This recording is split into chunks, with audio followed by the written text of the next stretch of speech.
Hello, hello. Welcome to this episode of the Rogers Radio Podcast.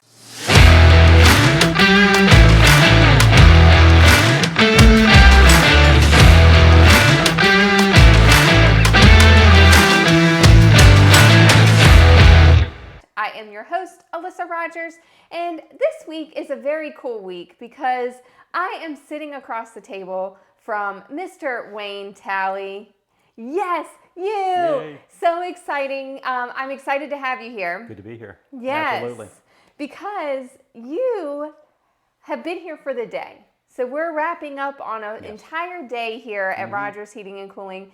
Well, Mr. Talley, would you prefer me to call you Mr. Talley? I feel like I need to because you're a teacher. You know, it's summertime. I'm not teaching. Call me Wayne, please. Wayne, okay, I got you. Even at school, my wife is a school teacher and at the same school system, and she calls me Mr. Talley at school. I want to tell you, I kind of liked it at first. She calls me Wayne at home. Actually, she calls me. Anyway, let's go. Yes. Ask some more questions. Yes. So Wayne is here. Because he is participating in a program through the Institute for Advanced Learning in Danville. And they are doing, it's called the Excite program, yes. Excite program, where teachers from all over the community. Yes, Halifax, they had teachers in Halifax, Pennsylvania County, and Mecklenburg County, which is where I'm from. They did. And it's a program we can go into businesses and see some real world hands-on operations, if you will. It's so cool. It is And when cool. we learned about this, we said, sign us up. We would Great. love to have teachers here and see what we do so you can take it back to the students. Yes, that's my goal. Yeah. Take back what I learned so my students can understand what I understand. All they know is school, Yeah. and that's about it. So I can give them some real world experience. It's so cool. And, It is. you know, you've been here.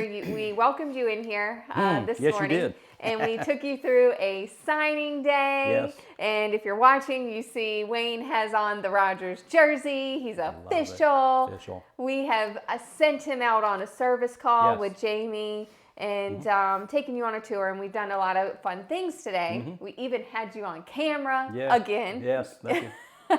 So this isn't the first time you've been on camera here. No. And so take me through the day. How is it from your perspective? Well, from my perspective, coming in as someone that I thought you did HVAC, because it's Rogers HVAC, heating and cooling. So okay, that's kind of what I expected. Sheet metal, maybe be bent, or maybe a service call or two. But it's more than I thought it would. When I first came in, you rounded up your crew. I got a, hey, how you doing? Welcome in. And I did not expect that. In fact, the 4 places I've been this week in businesses, this is the first time that's happened. Thank you for being so excited and making me feel welcome. I appreciate that. Yes.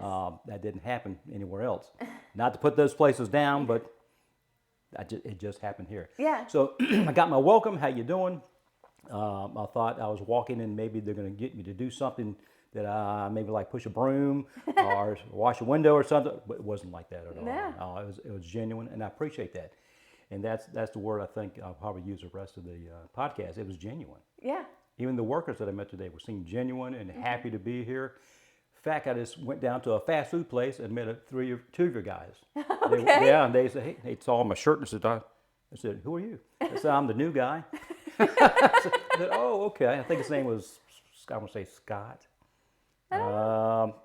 He told me his name, but anyway. Yeah. 2 guys, they were going to Clarksville to a job. And nice guys, and got to chatting for a few minutes while we were eating anyway. Awesome. They had to go. They couldn't sit down and eat like I had the opportunity to. So they were eating and driving at the same time apparently, because they got jobs to do. Yes. They got to get down the road. Yes. I'm sure you would have let them sit down and eat. Of course. I know you would have. Of course. But I think they looked like they were dedicated to me, wanting to do their job.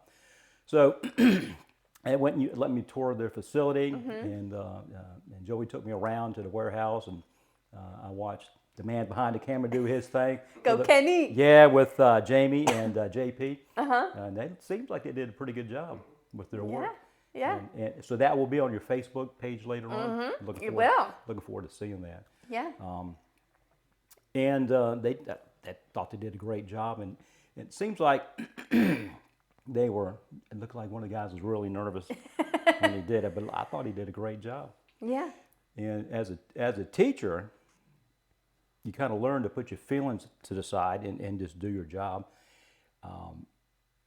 Because I have to speak in front of students every day, and this seems somewhat comfortable. Of course, I've never done a podcast before, and this is your how many 500th podcast probably? I wish. We are in the 50s. In the 50s. Yes. Well, I'm glad to be a part of that. Then. Yes. That's fantastic. But I digress. So I go back then. Then you got me to go on a call with Jamie Shelton. And so my goal with Jamie is to stay out of the way, which I think he appreciated. Because I'm just there to watch and observe and not get in the way, not ask too many questions. And we put a fan motor in and went to plug it in and button everything up, and it didn't work. So I knew maybe I was my first instinct was ask why, Jamie, why is it you think? But I thought if I did that, he needed time to think. Yeah. To kind of go through the process. So he was real quiet for a few minutes. So I stepped back and watched what he did. So he got up and went to his truck, got a meter and stuck it on there. He said, "It's the capacitor." And lo and behold, he went and got the capacitor, put it on, plugged everything back in. It worked fine. Great. So in my understanding, he's only been here a year or so. I think that's a testament to you and your husband training him. Awesome. Because he said that he didn't know much about HVAC when he got here. He did not. That's incredible. Yeah. Because that HVAC intimidates me.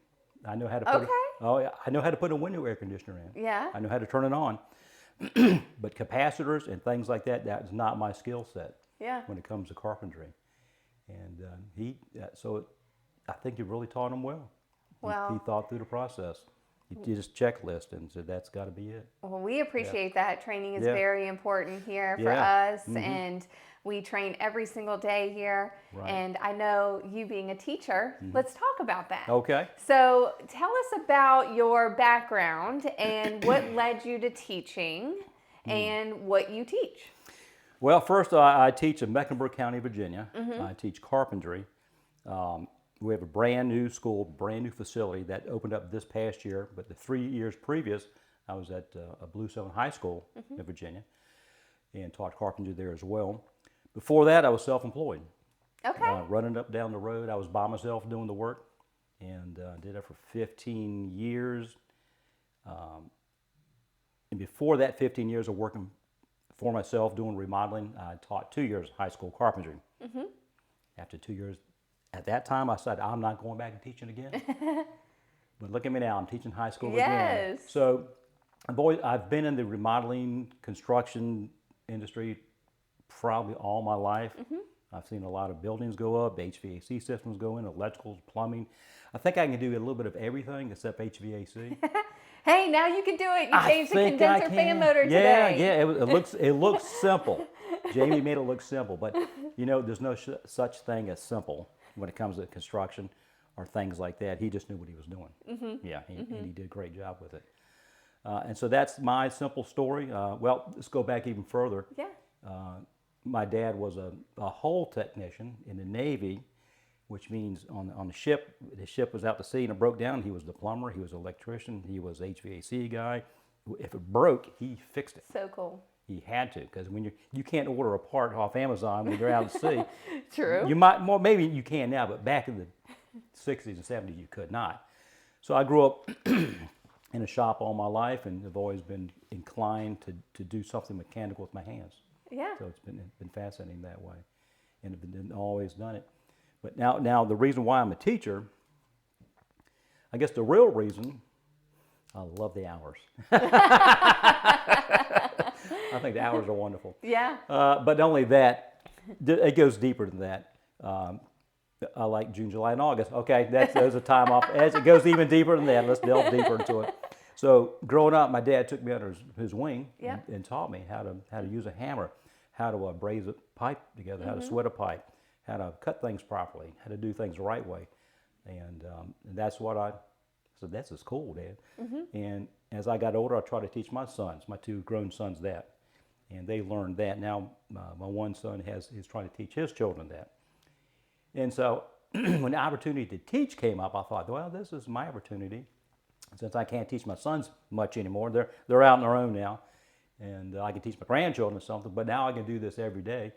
teach a young man or young woman how to read a tape measure, the basics. And that's what carpentry is all about at this point in their life. It's the basics, how to run a saw properly. Teach them OSHA 10 so they can be safe on the job. So they can read a tape measure. Yes. That's I think the biggest problem I've seen.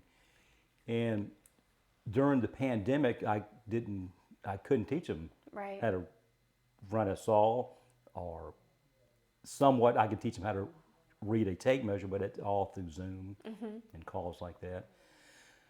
And now that we're back full time teaching, I'm starting to reiterate the fact that yes, you need to be safe in the shop.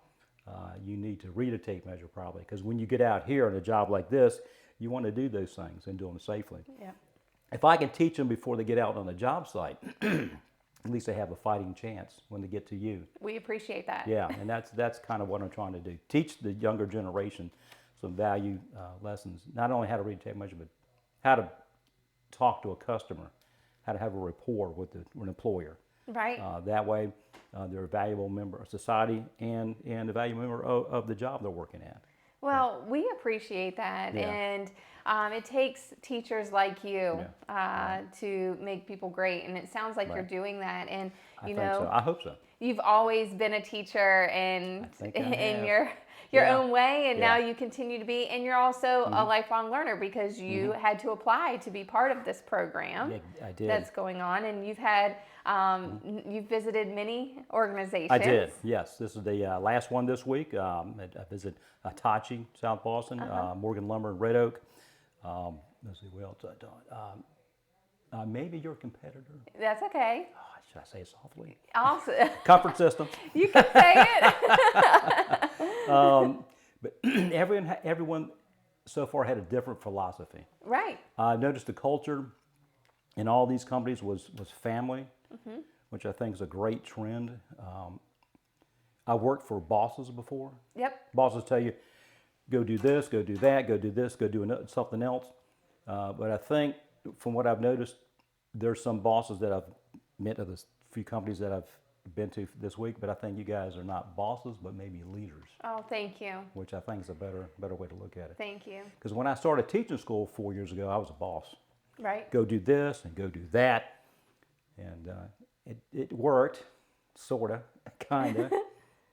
No one likes to be told what to do. Right, Talk to my wife about that. I mean, when she tells me what to do, you know what I mean.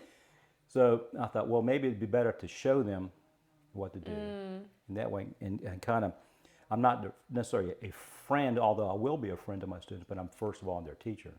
Then I can become a friend later. Oh, I think it is. It's very important. Absolutely. And I'm glad that you've had an amazing experience this week. Yes. And Yes. I'm glad that you were able to come here. Yeah, I am and too. We were able to meet and get to know you. And Thank I you. hope that we can continue giving back to your students. I hope so, too. We're here for you. I would love to stay in touch. Yeah, I really absolutely. would. Absolutely. That'd be awesome. Yeah, Good, and good.